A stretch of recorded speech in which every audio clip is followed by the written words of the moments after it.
What's up guys, and welcome back to another episode of Career Mode. It is episode number 7. Who's ready to survive, man? Back-to-back wins for Ipswich Town for the first time in the season. Sees us stay in 17th but take a 7-point gap. With 8 games to go in the league today, we're going to play 6, if not 7 of the games, depending on how we get on, with a chance to survive. 6 wins in 8, guarantee survival. We've only won 7 times all season long, so I'm not confident in that. But I would say if we get 3 wins in our final 8, we will survive. That'll put us on 39 points. So let's get the first of which to start today's episode off. Not one of season 1, as we try and pull away from the bottom 3 and secure safety today. Looking for our 3rd win on the trot. Wolves at home, coming to Ipswich Town. I'd say the 36, 37 points will probably be enough, really. I know everyone talks about 40 being the magic number, the target everyone aims for. I understand, but I think really, if you look at the history, yeah, 37 points will probably do it. And again, we can get 3 of those 7 remaining here before it will be our 3rd win on the trot. I think we're going to be alright. As Calvin Phillips will take aim from range and is denied by Sam Johnston 31 minutes in. But another point here, avoid defeat. Maybe the winless run would end after 2, but a draw, for example, putting us on 31 points with 7 games to play. I mean, really, extra point on the board. We know it's ours to throw away from here. Those back-to-back wins worth their weight in gold. As the lapse header goes just over. Yeah, I would say that 3 draws and a win, which will take us to 36 points, would be enough. And even for a team like ours that have struggled all season long, it's definitely doable. As Bay now goes down and stays down as well. Man, we've had a lot of injuries towards the end of the season. We were wondering when we were going to get them. Now we're seeing them. And that is a big shame as well, because he has been sublime since coming in from Stoke. Getting back to his feet, so I think it might just be a bruise. But hopefully that's not him done for the rest of the season, because he was sublime in that win against Stoke with a goal and an assist. And he almost got a goal there as well, hobbling too. He's brilliant. No. Poor pass, really poor pass. That's such a silly goal to concede that. I must say, it's a lot more difficult now passing out from the back. You cannot be lazy with your passing and half-hearted. You've got to make sure it hits the recipient with enough power, because if not, it will be intercepted. I've conceded about 4, 5, thinking about it, maybe even 6 goals trying to pass out from the back this season. And that is telling. It is a lot harder now to get away with under-hit passes. You've got to make sure it's accurate. Just going to go through that as well. And this could be 2. And it probably will be. And it probably will be. And it is. Quick-fire double for Angel Correa. Game over. Wolves with the win.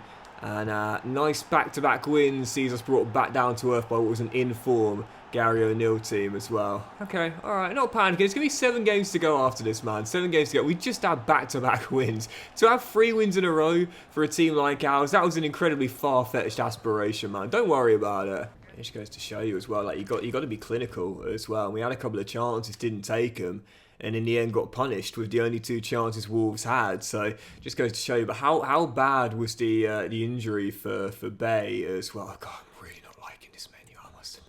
The injury for Bay broke. Oh no, not the broken toe. It's the first one of the save, and it's been for one of the best players in this second half of the season. Bay done for the campaign and won't return into the new one. That's a massive blow, and it really does hamper our chance of survival there. I've been a big fan of Bay since coming in. I mean, he's been really, really good. Hasn't grown a rating. One thing I really don't like is now they've removed like the +1, +2, -1 to see a player's change in their overall attributes. But 2 goals and 2 assists in 8 games. That's averaging a direct contribution to a goal in every other game, which is really good for a team like ours that are the lowest scorers and struggling too. But now done for the season, and we might still have destiny in our own hands, but that puts us in a real pickle. Yeah, I'm not going to panic. Still 7 points clear. Obviously, worse goal difference than Brentford. But again, I really do feel all we're going to need is possibly even just a 1 win and a 1 draw. But I don't know if we'll be able to get it here. Following game, Chelsea away, having a great season under Enzo Maresca at Stamford Bridge. I'd certainly take a point, but we'll do well to get it on the back of that defeat, and now missing Bay as well. Let's see how we get on coming at Ipswich. Yeah, I have to say it's Honestly, it's ours to throw away, but in a weird way, I don't like it because it adds to the pressure. If we were in Brentford's situation right now, it's like, oh well, everyone expects us to go down anyway. So if we put off a miracle, it's a great sports story. If we don't, no one's gonna mind. But now it's like if we were to tank and go down from here, it's Connor Chaplin bends one and puts it just wide. It would feel like a bottle, like we put ourselves in position. If we were to go down now, it would feel like we've bottled it. Oh, trying to get away from Davis, can't do so. He's going to get it back to Muric. Playing at a really slow tempo in this game here, knowing, again, a point is a really good result here at Stamford Bridge with Chelsea, going for a Champions League spot. And as things stand, we'll be getting it if we stay tight defensively. Don't worry if we don't score, just don't concede. Play it safe. As Ben Johnson has Connor in the middle, he'll find him. Struggling to break down this DM duo of Fernandes and Caicedo, though. Like I said before, it's so much harder now to break through the lines. As Townsend plays a good through ball. Chaplin, good hold up. Clark, just going to try and get a shot away and catch the keeper out of the near post into the side net and far too tight of an angle. It's so much harder now to break through the lines. You can't just sprint through like you used to be able to do so. Maybe on occasion, but not every time. And again, it's so good because this is what we've talked about before. Pace is always going to dominate in FIFA. We know that, or FC I should say. We know that. It's always been the way and it always will be. But as Mumba, speaking of pace, goes down the right-hand side here, gets away from his man and finds the former Chelsea man, Amari Hutchinson. Now the lapse in the middle. Now just bear with me, guys. Got a great chance here to go in front. It's Liam Daff who gets away. It's going to go in! Ipswich laid at the bridge, and it's Liam Delap's first goal since returning from injury, and it's deserved as well. Tractor boys turn up and get the opener. Oh well, what a victory this will be for Ipswich Town. No, Jadon Sancho, come on, you ain't gonna beat. Okay, that's fine. You ain't gonna beat Mumba like that. This dude's far too quick to be beaten in the battle of pace against anyone. I back him against anyone. And as things stand, as we still lead by one, as he flicks it through to Amari Hutchinson. Once again, we played some good football in this game as well. And that's the thing, all season long, we do knock the ball around nicely. We do play some good, easy on the eye football. I just wish we'd score more, that's all. But 30 minutes away from our first scalp against the top 6 team. And a win that edges us closer to safety. Going to be absolutely gutted if Chelsea find late level here, because all game long I've done brilliantly well at shutting down their main men, including ice cold Palmer, who's been frozen out, and Chelsea have been beaten in a big scalp, and that is basically it. That will take us to 33 points, and unless Brentford matched our result, 10-point gap, 6 games to go, it's basically over. 3 wins in our last 4. As the Tractor Boys have been steamrolling. Well, maybe not quite, but getting the job done regardless. I think we're almost there. I think we're almost done. And here we go. Let's see if Brentford did match our result or not. Unfortunately, I don't see the score, so it must not have been on the same day, or at least at the same time as us. But we'll quickly get to the standings and see. We've gone up to 16th place, 2 points clear of Southampton now. And they've got a game in hand, so we'll quickly skip through one day in the cat. The menus are so slow this year, aren't they? We'll quickly skip through. They must be playing on the Monday night, I think, I assume. And man, these are so slow, so slow. Yep, it's over. They must have lost because that gap is still at 10 and Arsenal beat them in a 7-goal thriller. I think it's over. With 2 points clear of Southampton in 17th as well, 6 games to go. I mean, mathematically, 1 win and that I think guarantees it, but it's basically done now.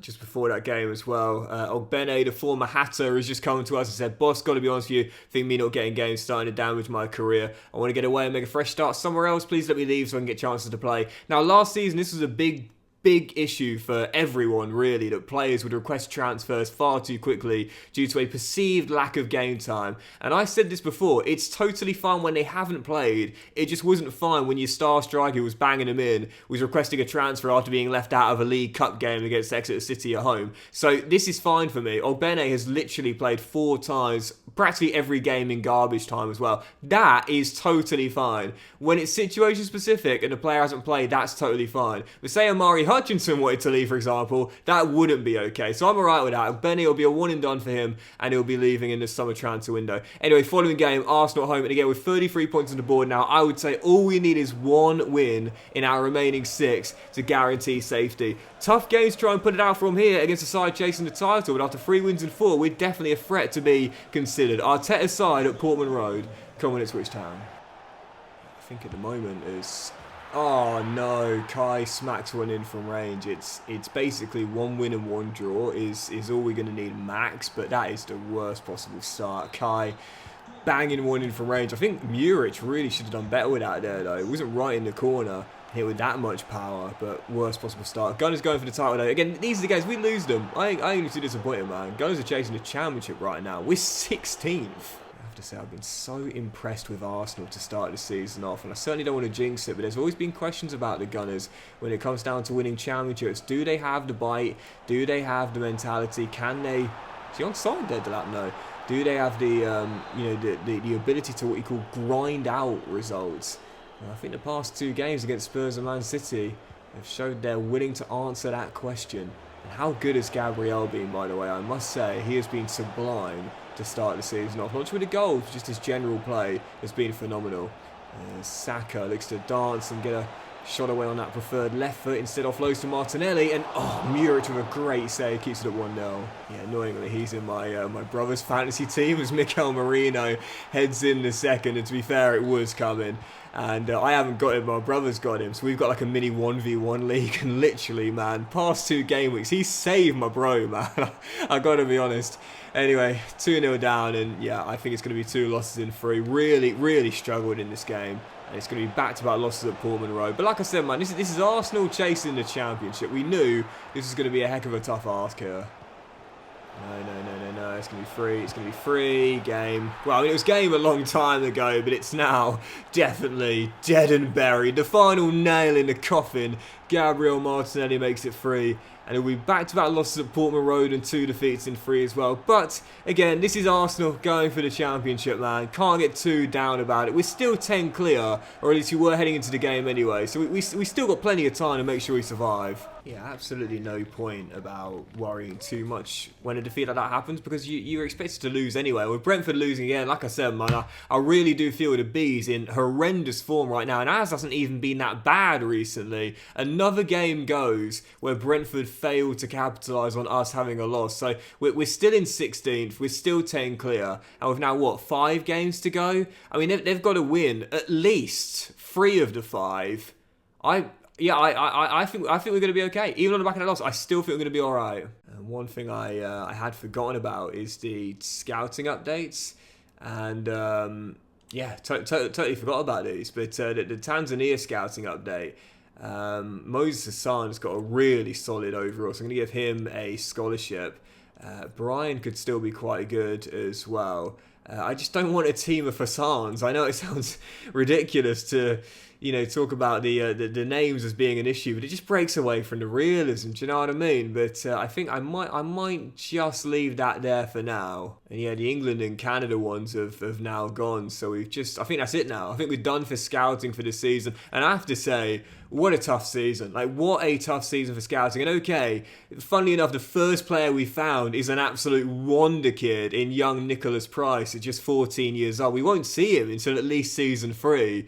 But for the other players, there's a few decent ones in it that do look really good, to be fair. But it's not quite been the golden generation that you often get season after season in previous versions of career mode. It's good though. It should be a lot more difficult, and it definitely has been this year. So just accept a couple of bits for Bene, who is definitely going to leave in the summer, either to Palace or Wolves. Following game, Everton away at Goodison Park. Last away day, that 1-0 victory at the Bridge. Get another one here, and I'll definitely say at that point, safety is in the bag. Let's go get the job done against Sean Dyche's side.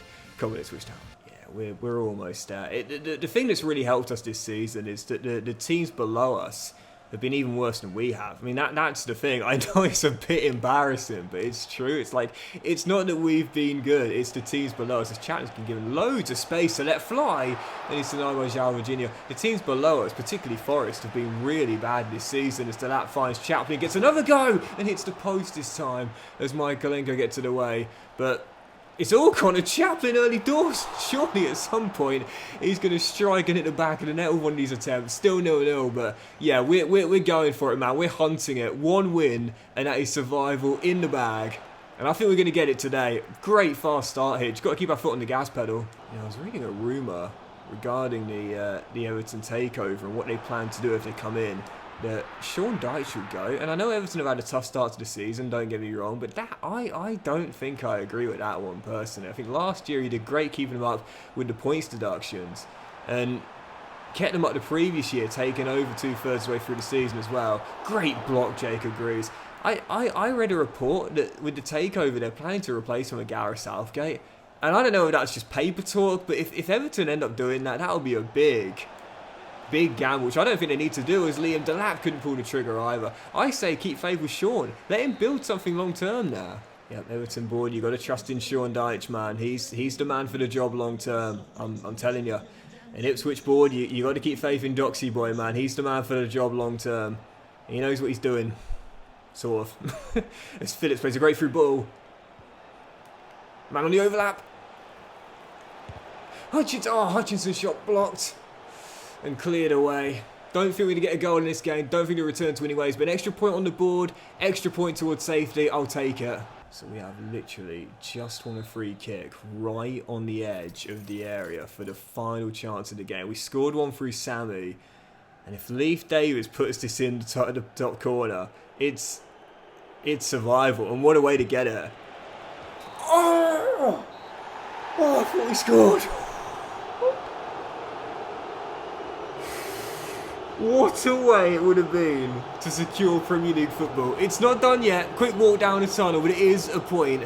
And what has still been a really healthy run continues to be fair. I'll take that. Extra point on the board, extra point towards safety. Yeah, 4 games to go. It's over. I mean, we're 10 clear of Leicester, who have now leapfrogged Brentford into 18th place. So it's basically over. Our following game is against Brentford as well at Portman Road. And that means if we avoid defeat, just avoid defeat, all we got to do is hold Brentford in this game, because they've now got the game in hand on Leicester. And that's it. That is it. We will guarantee safety of what would then be 3 games to go. So all we need to do in this game might be our final one today. Avoid defeat.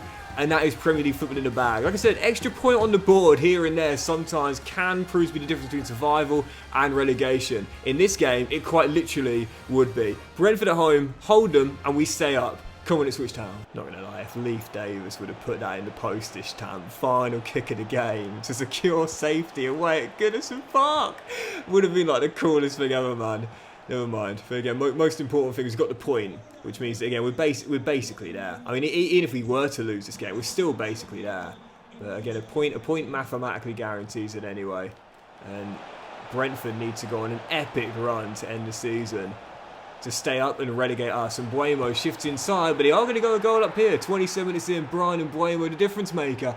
Brentford need to win. They've started off with that intention. 27 minutes in, falling behind. 7 to go before the break, and it's Phillips dispossessed by Vitali Janelle, and he finds Jonathan David, the Canadian. He just put me on the floor, and Buemo for 2. And Brentford playing like their Premier League safety survives on it, because it does, quite literally. 2-0 down, and I guess we won't be wrapping up safety today then, unless we have an epic comeback in the second half. Just carved open too easily on the defensive end. We'll get a goal back there. Chaplin to the captain. Morsey with a goal. 2-1. If we can come back from 2-0 down to claim a point here, it might not be a wonderful free kick goal by Leif Davis to secure it, but it would still be a heck of a way to do it. But it's not going to happen now. Just carved open too easily defensively. And that's not been our problem really this season. You can see for Brentford, it's desperation mode for the Bees, and they've been stinging us left, right, centre. Just not on it defensively in this game, man. Ball, and Buemo hat-trick. Man, oh man, oh man. 28, what has happened today? Like, seriously, what has happened today? We've had a fantastic run. We had 3 wins in 4, a scalp at the bridge, defensively clean sheet after clean sheet. Today, 4-1 at home? I mean, don't get me wrong, nice to get a goal, but even so... No. Oh my goodness gracious me. Just put this in the back of your mind. You know, I often say this, if you've been absolutely destroyed, I'm someone who tends to analyse everything, look for improvement in everything. That's the perfectionist in me. But sometimes you just got to say, do you know what? It wasn't our day. Everyone has that day where from the first minute you wake up to the minute you fall asleep, it's just like a living nightmare. When that happens, don't overanalyze it because you'll just get yourself depressed, man. Just move past it and move on to the next one. The positive is we scored twice in a 7-goal game, but we also conceded 5. I still think we're going to be alright, but that is one of our worst performances of this season. That was abysmal. Yep, technically we could still go down with 3 games to go and an 8-point gap, but really, we know realistically it doesn't matter. We still basically all but survived. I think what we'll do is we'll play one more game, and if we get a point, I think that guarantees it. A win definitely does, but Newcastle away at St James's Park, and again, if we can get a win here in our 3rd straight away day without defeat, then that will mathematically guarantee it as well. Let's do one more and see if we can at least bounce back with a better performance, if not all 3 points. Newcastle away at St James's Park, our final game today. Come on, Ipswich Town, let's get Survivor in the bag. No. Oh, my word. I mean, have you ever heard of the saying, stumbling over the line? Dear, it was all going so well. And then bang, brought back down to earth by, oh my god, Brentford and Arsenal. And honestly, seriously, I still think we're going to be alright, but this is just a horrible, horrible way to be ending the season, man. Forest are in front now at the City Ground. Well done, boys, because that will guarantee it. We're relying on the team at the bottom of the table to keep us up. This is embarrassing. Got another injury for Sam Morsey as well, who's really in the wars to end the season, as Anthony Gordon finds Isak for the brace. This is an embarrassing way to be ending the season, and some harsh lessons being learned as well.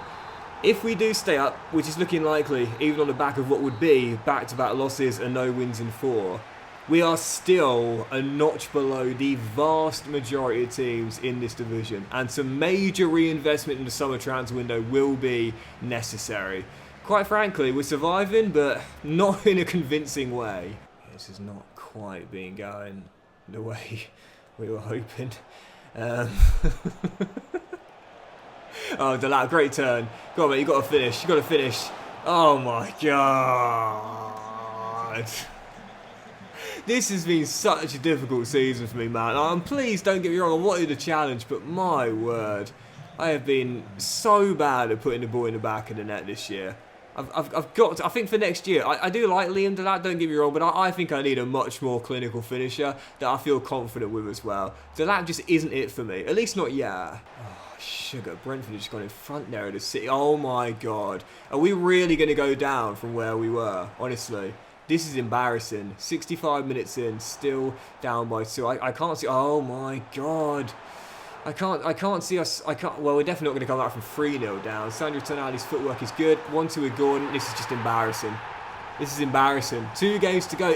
We're still not safe. Nathan kicks out wide. Mumba's not going to win an aerial duel against Dan Burn. That is perhaps the biggest mismatch for an aerial duel as you're ever going to see. That is Muggsy Bogues versus Manute Bol kind of vibes. But as we are down by 3 and going to go down by 4. I think that's absolutely embarrassing. Absolutely embarrassing. 9 goals conceded in our last 2 games. Forget just going forward, we've got problems at the back, we've got problems everywhere. We're a young team, we're a developing team, so obviously we're far from the finished article, but whether we have guaranteed survival on the back of this loss or not, again, we do need some major improvement in the summer. Even if there's still 2 games to go and we haven't guaranteed it yet, I still think we're going to be okay. We'll check and see if Forest did us a favour. Otherwise, we're still not going to be safe with 2 games to go. Yeah, let's have a quick look. And if Forest did find a leveller, which, yep, they did indeed. Get in, it's over. It's embarrassing. It is so embarrassing to have to need that. But even so, it is done. It is over. We have guaranteed survival and with 2 games to go. Like I said, Ipswich Town have stumbled over the line with a 7-point gap It's finished. We have survived. But that'll do it for today's episode of Career Mode, guys. So big thank you for watching the penultimate episode of Season 1. If you've enjoyed it, then please do drop a like. Much love to you all. Have a fantastic day. I'll return to the season finale. The final 2 games away at the King Power and at home to West Ham as well. We'll wrap up the season. We'll see who won what around the world and the other leagues. And one final look at the squad, where for the new season, no doubt about it, I'll be looking to make some major changes and sit down and discuss who I think will be staying and who will be going. An embarrassing way to survive, but Ipswich stumble over the line. Have a great day, much love, and I'll see you for the season finale very soon.